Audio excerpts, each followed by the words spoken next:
죽을 용기도 살고자 하는 의욕도 없는 사람을, 저항하려는 의지도 달아나려는 의지도 없는 사람을 두고 우리는 무엇을 할 수 있단 말인가? 책 읽는 다락방의 제이입니다. 예전에 읽어본 책이긴 한데 어렴풋이 그 내용은 알지만 그 의미까지는 다 이해 못하고 기억 저편에 꽂아놓은 책들이 있으시죠? 그런 책들을 이제 꺼내보면 이 책이 이래서 명작이구나 하는 감탄을 하게 됩니다. 굴곡진 인생일수록 그 이해의 깊이나 폭이 더 커지죠. 고전이 갖는 힘이 그런 게 아닐까 싶습니다. 오늘 소개해드릴 책은 윤호북스에서 펴낸 딸에게 보내는 인문학 편지입니다. 이 책의 저자인 맷 뷰리에 씨는 미국의 인문고전 교육학자인데요.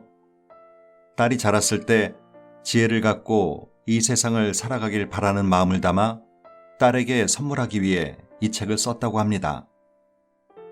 저자는 자신의 삶에 영향을 주었던 고전에서 그 주제들을 골라 26가지 인생 지침을 일러주고 있는데요. 작가는 책에서 이 고전들의 의미와 영향에 대해 이런 이야기를 해줍니다. 아빠는 바이올렛 네가 이 책에 소개된 고전들을 읽으면 좋겠다. 조언이 필요하다면 최고의 조언을 해줄 수 있지만 이 책이 그 역할을 충분히 대신할 거야. 나는 이 책으로 내 삶에 위인의 고전들을 들여놓고자 했다. 내 지난 날과 함께 네 삶에 도움이 되는 지혜가 전해지면 좋겠구나. 내 가장 좋은 생각을 네게 주고 싶은 생각뿐이야, 바이올렛. 이 작가들은 네게 어떻게 생각하라고 가르치지 않아. 무엇을 생각해야 하는지 가르치지.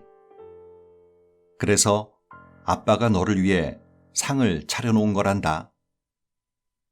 그 모든 일에 앞서 너는 영혼을 가진 인간이야. 아빠는 우리에게 영혼이 있다고 믿어. 이 책은 단지 고전의 어느 부분만 인용해서 소개해주는 게 아니라 현대 사회의 문제점, 그리고 인간관계의 실상들을 예로 들면서 그 본질적인 해법을 고전에서 찾아 어떻게 세상을 살아가야 하는지, 무엇을 추구하며 살아가야 하는지에 대해 딸에게 그리고 독자들에게 이해하기 쉽게 설명해주고 있습니다. 오늘은 이 가운데 불안, 걱정, 고통에 어떻게 대처하며 살아야 하는지와 삶의 의미를 주제로 몽테뉴의 수상록과 셰익스피어의 햄릿을 들어 설명한 글을 소개해드리겠습니다. 그럼 책 속으로 함께 들어가 보시죠. 불안, 걱정, 고통에 대처하는 자세. 미셸 에켐드 몽테뉴. 수상록. 선악은 우리의 의견에 좌우된다. 내가 태어나고 2년 동안 아빠는 직업을 3번이나 바꿨어. 내 2번째 생일 직후에 또 직업을 바꿨지. 무슨 이유에선가 네가 태어났을 때 나는 일에서 가장 격정의 시기를 겪고 있었단다. 네가 태어나기 10년도 더 이전에 아빠의 직업은 안정적이었어. 일에서 언제나 승승장구했지. 이런 불확실성은 내게 너무나 낯설어서 어떻게 하면 좋을지 갈피를 잡을 수 없었어. 잠이 들고 나서도 오늘 해고될지도 모른다는 생각에 새벽부터 눈이 떠지곤 했단다. 일을 하러 가던 기관 중 하나는 심각한 재정위기를 겪고 있었고 기관의 지불 상환 능력을 유지하기 위해 고분분투해야 했어. 재정위기를 내가 만든 건 아니지만 도무지 해결할 길이 보이지 않았지. 하지만 나는 그 일을 책임져야 했고 주기적으로 자리를 위협받았어. 처음에 아빠는 나 때문이라고 믿었단다. 내가 뭔가 잘못을 했으니 대가를 치르는 것이겠지. 내 잘못이야. 그리고 그게 사실이라면 내가 문제를 해결할 수 있어. 더 열심히 일하고 돈도 더 많이 벌고 정치적인 문제도 잘 헤쳐나가면 돼. 시카고에 있을 때 상사가 해주던 말이 생각났어. 내가 틀을 만들어 나가야 한다. 그래서 최선을 다해 일을 했지. 하지만 그렇게 노력해서 성공했다 해도 문제는 해결되지 않았어. 그리고 수많은 자기 성찰과 끊임없는 자기 반성 후에 이 모든 건 결국 나와 그다지 관계가 없다는 걸 깨달았지. 그냥 내가 통제할 수 없는 영역이 있었던 거야. 그렇다고 해서 걱정이 가시지는 않았어. 무엇보다도 내가 그 상황, 시간이 맞지 않다거나 성격이 맞지 않다거나 운이 좋지 않다거나 하는 그 상황을 통제하지 못한다면 나는 뭘 할 수 있지? 내가 돈을 얼마나 많이 버는지, 내가 몇 시간이나 일을 하는지, 내가 어떤 정치적 연대를 맺는지는 별로 중요하지 않잖아. 결국 나는 그 어떤 것에도 손을 대지 못해. 아빠는 숨이 막힐 것만 같았어. 몹시 지치고 희망도 보이지 않았지. 직장 생활이 도무지 나아질 것 같지 않았단다. 남은 인생 내내 해고될지 모른다는 불안감에 시달리며 살게 될 거야.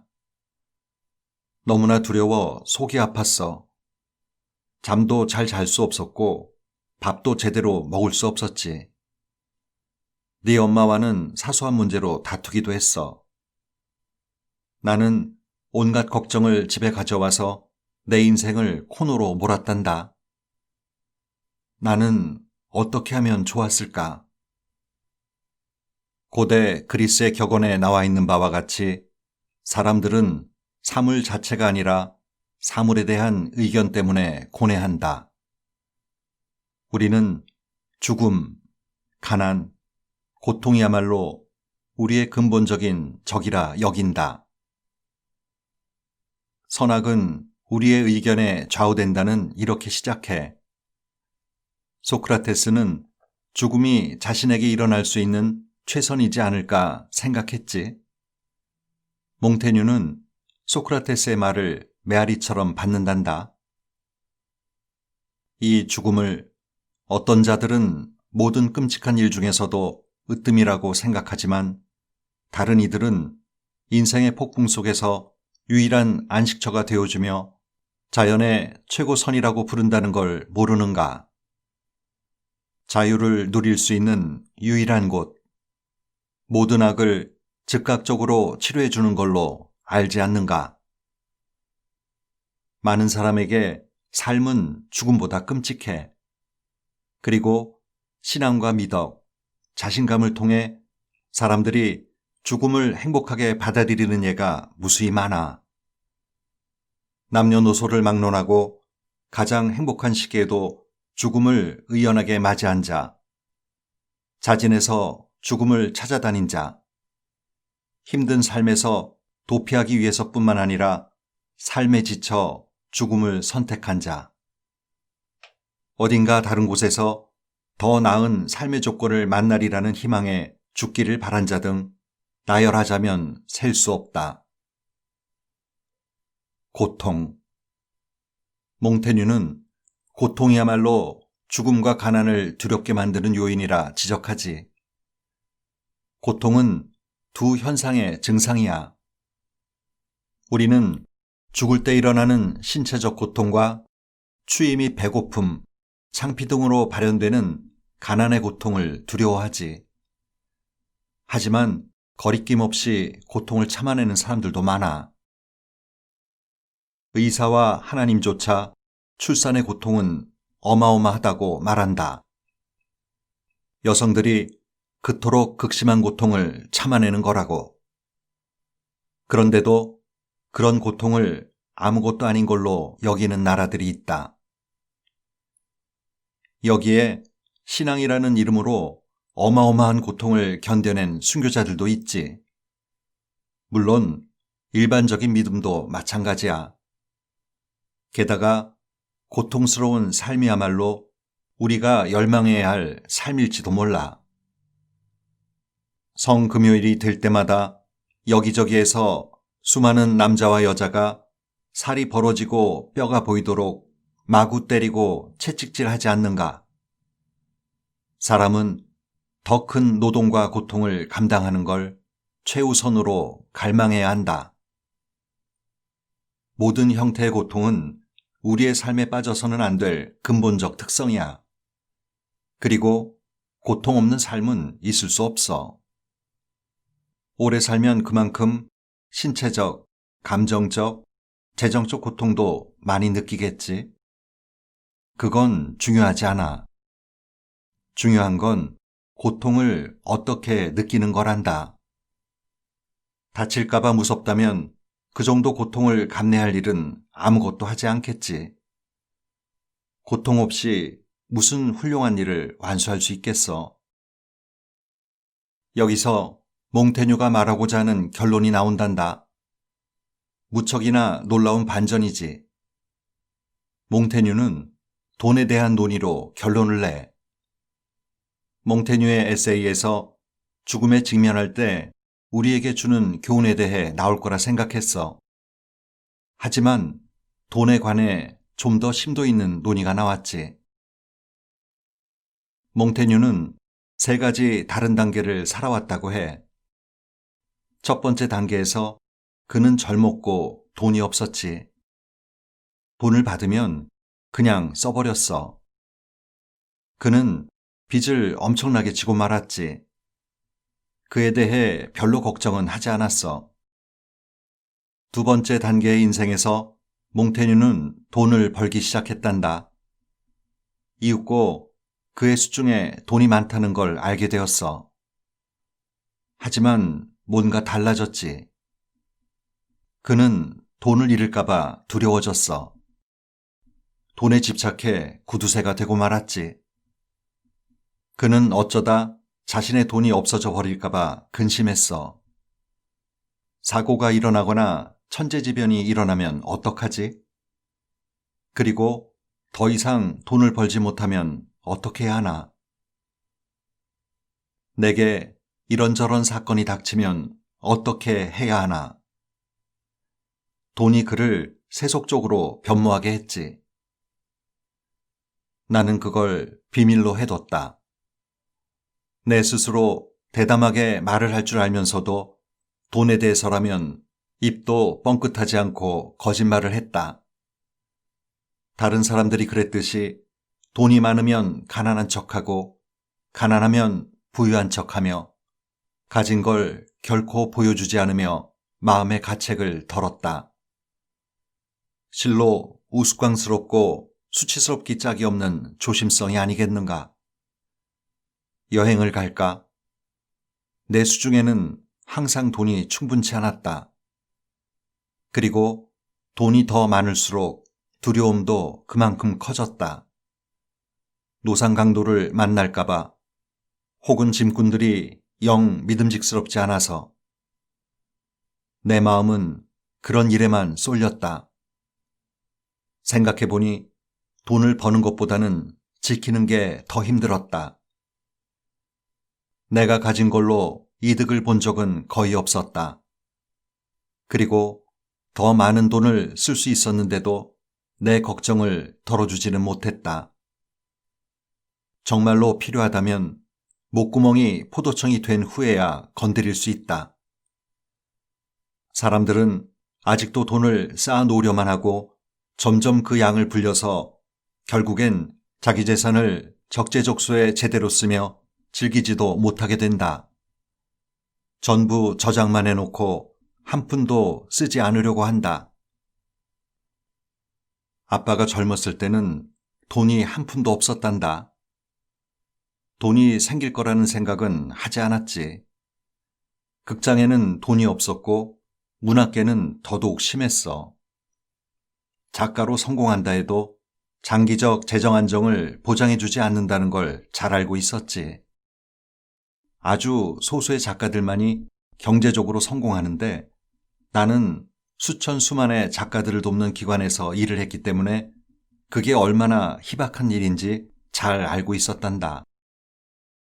그리고 그건 직업의식이나 재능, 기술과는 관련이 없었어. 위대하고 성실한 작가 대다수가 가난하게 살다 죽었으니까. 경제적 성공은 대부분 운이 잘 따르는 경우였지. 제목이 기가 막히다거나 방향성이 맞았을 때, 문화적 상황과 맞아떨어졌을 때, 출판사와 홍보 기회를 잘 만났을 때 등. 그래서 나는 돈에 대해 별 걱정을 하지 않았어. 인생에서 가장 마음 편한 시기를 보냈지. 허름한 집에 산다 해도 낡은 옷을 입었다 해도 별 상관하지 않았어. 싸구려 음식을 먹어도 개의치 않았지. 솔직히 말해 내 인생에서 가장 행복한 때 중 하나였단다. 그러다 무슨 일이 일어났어. 어쩌다 보니 직업을 갖게 된 거지. 아빠는 돈을 벌기 시작했어. 대단한 돈은 아니었지만 분명히 필요 이상을 벌었어. 그리고 돈은 점점 불어났지. 저축을 하고 연금 펀드에도 가입했어. 집도 사고 투자도 시작했지. 걱정이 시작된 건 그때부터야. 몽테뉴가 이야기했던 바와 정확히 일치하지. 더 많이 벌수록 더 많이 저축했고 돈을 다 잃을까봐 걱정은 점점 늘어만 갔어. 뭔가 좋은 걸 사거나 여행을 가고 싶다는 생각이 들 때마다 가격 때문에 걱정부터 들더라. 상여금을 받을 때마다 은행에 넣어두면서 해고되거나 사고가 생기면 어쩌나 두려움에 떨었지. 즐기며 살았던 그때로 돌아갈까봐 두려워했어. 그래서 매일매일 비참했지. 그래서 몽테뉴의 세 번째 단계에 관심이 생겼어. 나는 최고의 수입을 올리며 살고 있다. 한때는 수입이 딱 맞고 때로는 초과할지 모르지만 그 차이는 미미하다.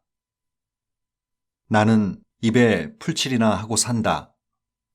현재 필요한 것만 충족하면 만족한다. 비상시를 대비하려면 세상 모든 걸 다 가져와도 부족할 것이다. 그리고 운으로 그 자체를 대항할 수 있는 무기를 줄이라고 상상하는 건 어리석다. 우리 자신만의 무기로 맞서 싸워야 한다. 마키아벨리는 근면한 사람이란 무릇 비운에 대비한다고 일갈했지. 마을이 홍수에 대비해 댐을 짓고 추가 세금을 부과하는 것처럼 말이야. 그 말도 일리가 있어. 그리고 대비를 해두면 좋지. 하지만 천재지변이나 최악의 시나리오에 과몰입한다면 그만큼 시간 낭비도 없어. 너를 구렁텅이에 빠뜨릴 최악의 순간에 대비할 방법은 없단다. 그저 최선을 다해 대처할 수 있는 방법을 찾으면 돼. 너는 잘 넘길 거야. 재밌을 수도 있어.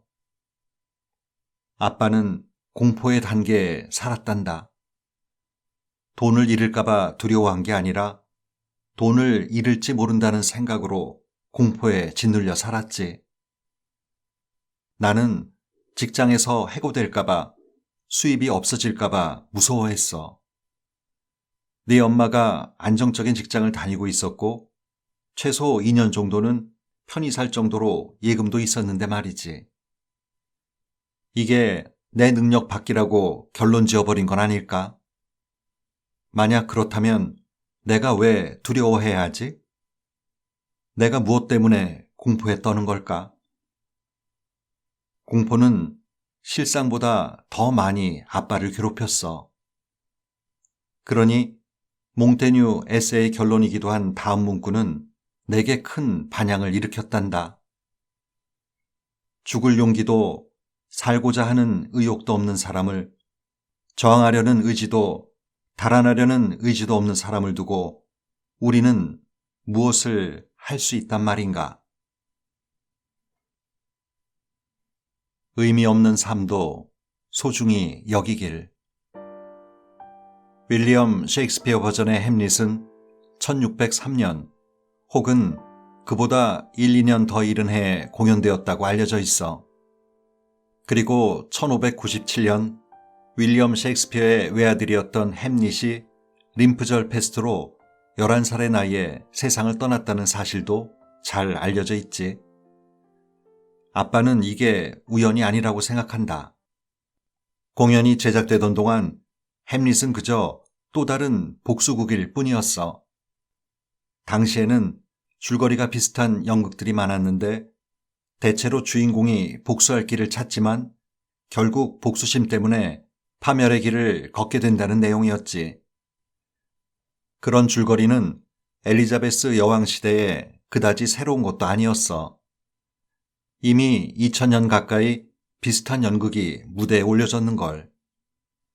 고대 그리스극부터 말이야. 예를 들어 아이스킬로스의 오레스테이아는 햄릿과 여러 면에서 매우 유사해. 다른 연극도 마찬가지고. 줄거리는 다음과 같단다. 햄릿 왕자는 외국에서 공부를 하다 고향으로 돌아와. 아버지였던 왕이 갑자기 세상을 떠났기 때문이지. 돌아왔더니 햄릿은 어머니인 거트루드가 햄릿의 삼촌인 클로디어스와 재빨리 재혼한 사실을 알게 되지. 햄릿은 절망에 빠졌고 아버지 생각으로 비통에 잠겼어. 그는 어머니가 빠르게 재혼한 걸 두고 분노해. 클로디어스의 품성이 저급하다고 여기며 싫어했거든. 어느 날 햄릿의 벗 호레이쇼는 그와 초소의 병사들이 왕의 유령을 목격했다고 보고해. 유령이 밤에 돌아다니고 있다면서. 유령은 햄릿에게만 그의 죽음이 우연이 아니라고 말하지. 클로디어스가 자신을 독살했다는 거야. 왕의 유령은 아들에게 자신을 살해한 클로디어스에게 복수해 줄 걸 명령하지. 하지만 햄릿은 바로 실행에 옮기지 않고 시간을 끌어. 그는 바로 클로디어스를 죽이지 않았지. 그 유령이 정말로 자신의 아버지인지 악마가 자신을 속이기 위해 온 건지 확실히 알 수 없다고 판단했기 때문이야. 그는 유령의 이야기가 맞는지 알아보기 위해 교묘하게 책략을 꾸몄지. 정신이 나간 척한 다음 오래된 전설을 밑바탕으로 만든 연극을 올렸어. 극 중에서 왕은 조카에게 살해당하고 말아. 왕이 낮잠을 자는 사이 조카가 왕의 귀에 독을 부어버린 거지. 클로디어스가 살해 장면을 보며 눈에 띌 정도로 부들부들 떠는 모습을 보고 햄릿은 그의 범행을 확신하게 되지. 하지만 햄릿은 클로디어스를 죽이지 않았어. 곁에 병사 하나 두지 않고 혼자 있는 삼촌의 모습을 보자 자신이 저지른 죄에 대해 용서를 빌고 있다고 여기게 되지. 사실 클로디어스는 관객에게 고백하며 햄릿을 살해할 음모를 꾸미고 있었어. 햄릿은 어머니와 함께 침대에 있는 클로디어스를 잡기로 결심해. 그렇게 하면 그를 죽일 수 있는 정당한 이유를 확보할 거라고 생각했지. 그리고 나서 햄릿은 어머니를 보러 가. 어머니를 비난하며 설전을 벌이던 햄릿은 다시 한번 유령의 목소리를 듣게 되지. 유령은 빨리 복수하지 않는다며 햄릿을 책망했어. 그 순간 커튼 뒤에서 소리가 나자 햄릿은 클로디어스일 거라 착각하고 그를 죽이고 말아. 하지만 살해당한 인물은 여자친구 오피리아의 아버지였던 폴로니우스였어. 왕은 햄릿을 붙잡아 머나먼 곳으로 보내버리고 친구 2명에게 살해당했다고 공표하지. 고국을 떠난 것도 잠시 햄릿은 클로디어스를 죽이겠다는 계획을 세우고 탈출 끝에 돌아와. 그때 그는 애인 오피리어가 아버지의 죽음에 비통해하다 자살했다는 사실을 알게 되지. 애인의 오빠인 레어티스는 햄릿에게 펜싱 시합을 제안하고 햄릿은 이를 받아들인단다. 클로디어스는 비밀리에 레어티스와 공모해 칼에 독극물을 묻혀. 시합 도중 레어티스가 실수인 척 햄릿을 살짝 긁기만 해도 햄릿은 죽고 말 거야. 혹여 그런 일이 일어나지 않을 걸 대비해 클로디어스는 독이 들어있는 술잔을 준비하지. 햄릿이 대결하다 목이 마르면 술잔에 들어있는 독을 벌컥 마실 테고 그럼 목숨을 잃겠지. 레어티스는 햄릿과 대결하는 동안 어떻게든 햄릿에게 상처를 입히려고 해. 하지만 그럴 때마다 햄릿은 레어티스를 걷어차면서 응수하지. 어쩌다 보니 칼이 뒤바뀌게 되고 도리어 햄릿이 레어티스에게 상처를 내고 말아. 그러자 왕비는 햄릿이 승리한 걸 축하하기 위해 독주잔을 들어 올리지. 왕비는 아들이 마셨어야 할 독극물을 마셔버리고 그제야 진실을 깨닫게 돼. 햄릿은 결국 클로디어스를 죽이고 말아. 하지만 햄릿의 비극적인 운명도 여기까지. 결국 독 때문에 목숨을 잃고 말지. 이제 무대는 시체로 어질러진 상태가 되고 노르웨이의 포틴브라스가 이끄는 군대가 즉시 들어와 왕궁을 점령해버리지. 이상이 햄릿의 줄거리란다.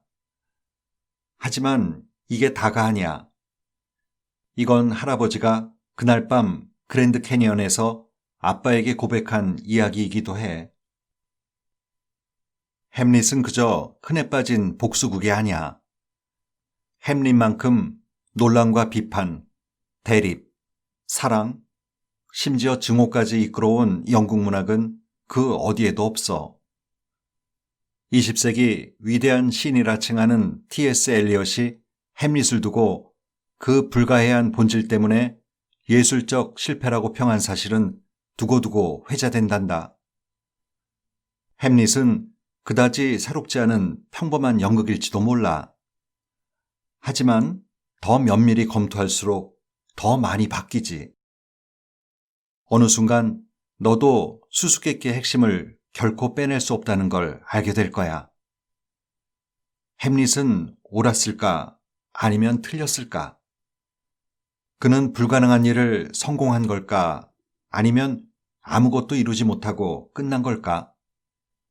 왜 그냥 클로디어스를 죽이지 않았을까? 그는 정말 미친 걸까 아닌 걸까? 왜 정신 나간 척을 한 걸까? 원래부터 미쳐있던 건 아닐까? 아니면 어느 부분에서만 미쳐있고 다른 때는 멀쩡했던 걸까? 이런 질문들은 연극 속에서 결코 하찮지 않아. 우리는 중심 인물을 응원하게 되어 있어. 최소한 그 일이 왜 발생했는지 이해하게 마련이라고.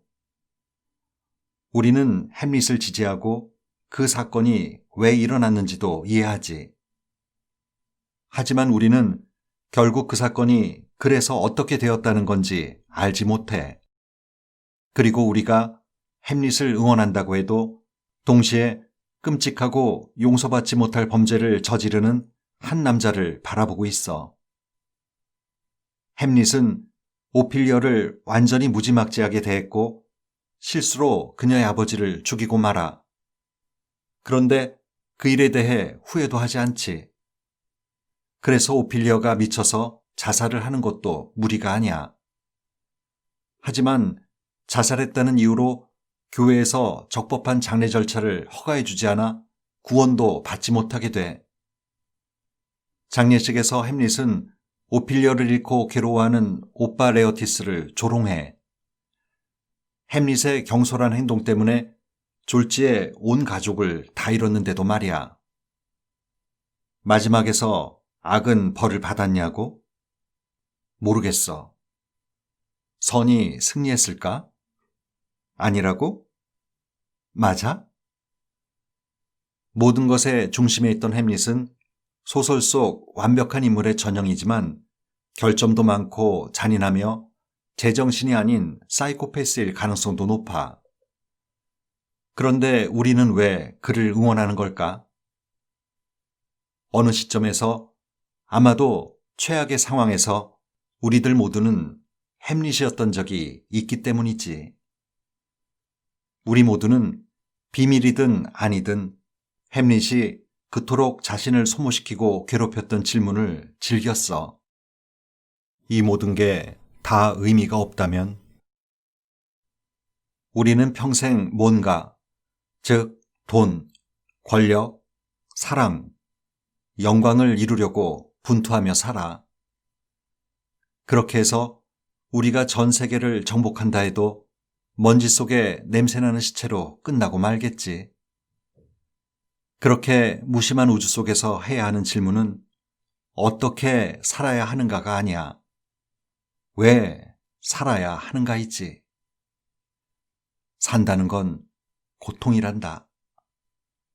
왜 그냥 스스로 목숨을 끊으면 안 되는 걸까? 다음에 유명한 장면을 보며 생각해보자. 사느냐, 죽느냐. 이것이 문제로다. 무엇이 더 고귀한 일인가? 난폭한 운명의 화살을 맞고 고통을 참는 것인가? 아니면 거친 파도처럼 밀려드는 재앙에 맞서 끝장내는 것인가? 죽는 건 자는 것이다. 그 이상은 아무것도 아니니. 잠들면 우리 마음의 고통과 육체에 끊임없이 따라붙는 무수한 고통이 모두 끝난다. 죽음이야말로 우리가 그토록 바라야 할 결말이다. 죽는 건 그저 자는 것이다. 잠들면 꿈도 꾸겠지. 그게 문제야. 속수의 번뇌를 벗어나 죽음에 잠에 들 때 우리에게 어떤 꿈이 나타날지 생각하면 다시 망설일 수밖에. 바로 이 점 때문에 불행이 평생 가는 것. 누가 이 세상의 채찍과 경멸을 참겠는가? 누가 이 무거운 짐을 지려 할까? 이 피곤한 삶 속에 누가 투덜대며 땀을 흘리려 할까? 그러나 죽은 뒤에 찾아올지 모를 불안, 알 수 없는 세상, 국경 넘어 그 어떤 나그네도 돌아오지 못했던 터에 망설이게 되네.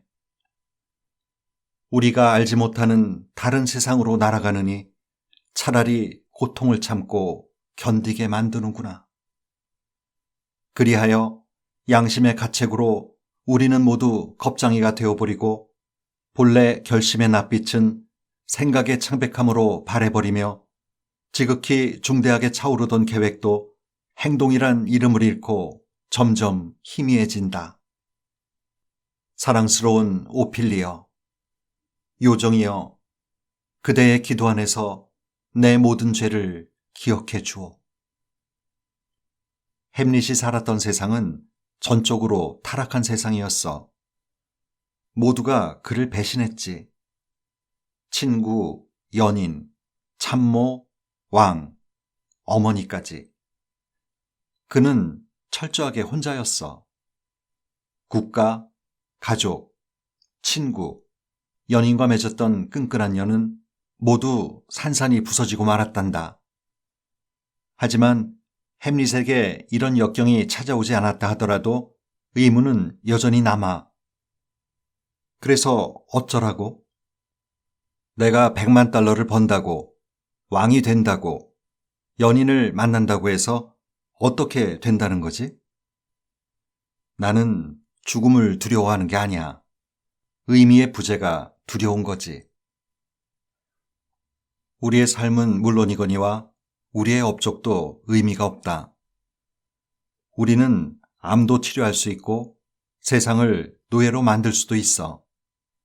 어떻게 하든 상관없지. 결국 우리는 발가벗겨져 땅속으로 묻히고 잊힐 테니까.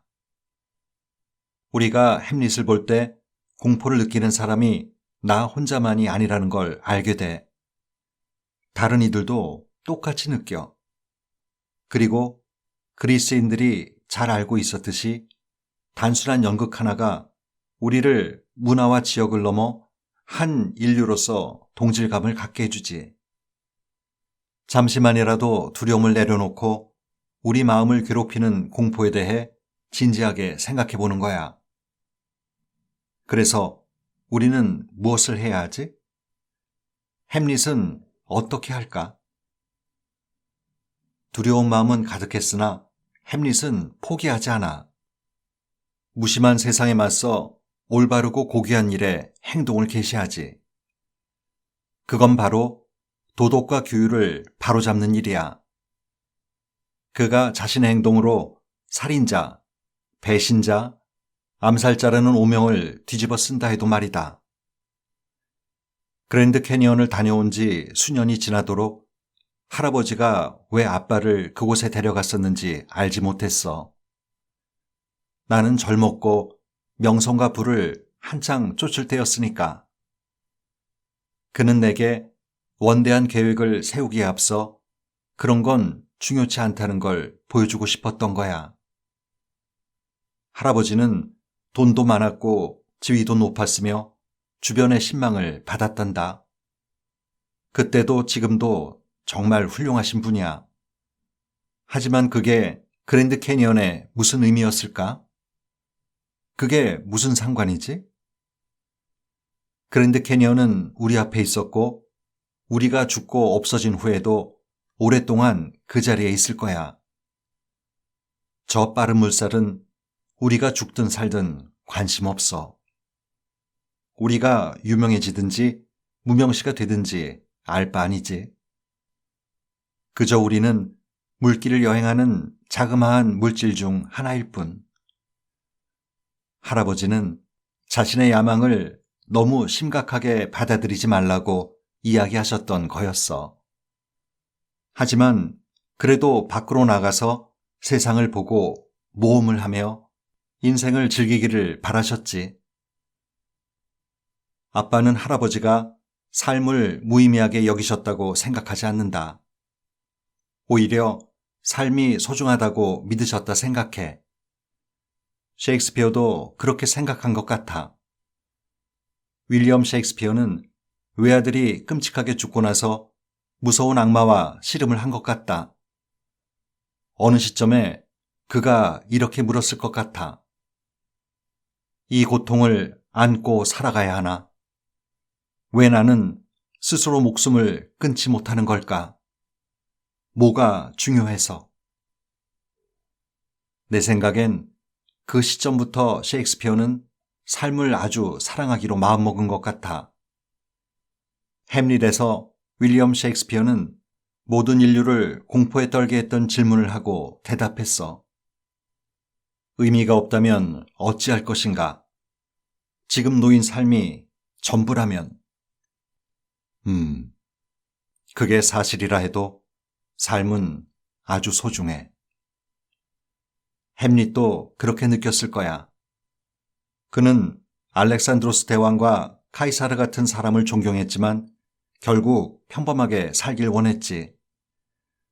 그는 대학에 진학하고 친구들과 즐겁게 놀면서 아름다운 여인과 사귀길 바랬어. 그러다 때가 되면 간의 사업을 일으키고자 했지. 클로디어스는 이 모든 걸 다 앗아갔어. 이제 햄릿은 그를 죽일 거야. 그 대가로 자신의 삶을 포기할 수밖에 없다는 사실을 잘 알았지. 하지만 햄릿은 그러길 원치 않았어. 그 누구도 원치 않아. 그래서 실행에 옮기길 주저하고 삶의 무의미함에 대해 이런저런 불평을 늘어놓고 숨이 차도록 혼잣말을 짓거리고 운명을 피하고자 스스로를 정신병자의 길로 몰아넣지. 결국 그는 고귀한 목적을 달성해 햄릿은 정의와 왕국의 규율을 바로잡고 세상을 떠난단다. 햄릿이 쓰러지자 그의 친구 호레이쇼는 두 팔로 그를 꼭 껴안아. 가장 친애하는 친구의 죽음을 목전에 두고 비통에 빠진 나머지 호레이쇼는 독주잔의 손을 뻗어 자신도 목숨을 끊으려 하지. 햄릿은 마지막 남은 힘을 다해 호레이쇼의 손에서 잔을 밀어버린단다. 사나이로서 그 잔을 내게 주게. 그냥 놔. 내가 가져가야지. 사랑하는 호레이쇼. 이 사건의 전말이 묻히면 나는 오명을 남기고 말 걸세. 만약 자네가 나를 가슴속에 품었다면 행복은 잠시 동안 멀리 두고 이 가혹한 세상에 고통스러운 숨을 쉬며 내 이야기를 들려주게. 살아라. 우리에게 간청하고 있어. 고귀하게 살아가라. 남은 건 침묵뿐. 누구나 자식을 사랑하고 자식이 이 세상에서 잘 살아나가길 바랍니다. 하지만 작가가 직업이라고 해서 이렇게 저자처럼 긴 시간을 공들여 자식에게 책을 써 선물해 주진 않습니다. 저는 이 책을 읽으면서 저자가 자식에게 꼭 도움이 되었으면 하는 간절한 마음으로 이왕이면 더 좋은 책에서 더 좋은 사례를 만들기 위해 얼마나 많은 시간을 이 책 저 책 뒤적거리고 다시 읽어보고 고민했을까를 생각해 봤습니다. 이런 부모 밑에서 자란 아이는 아빠가 얼마나 자랑스럽고 고마울까요? 이 정도까지는 아니더라도 나름의 방법을 찾아 내 가장 좋은 생각을 자식에게 전해줄 수 있다면 참 좋겠다. 그런 생각을 해봅니다. 오늘도 좋은 하루 보내세요.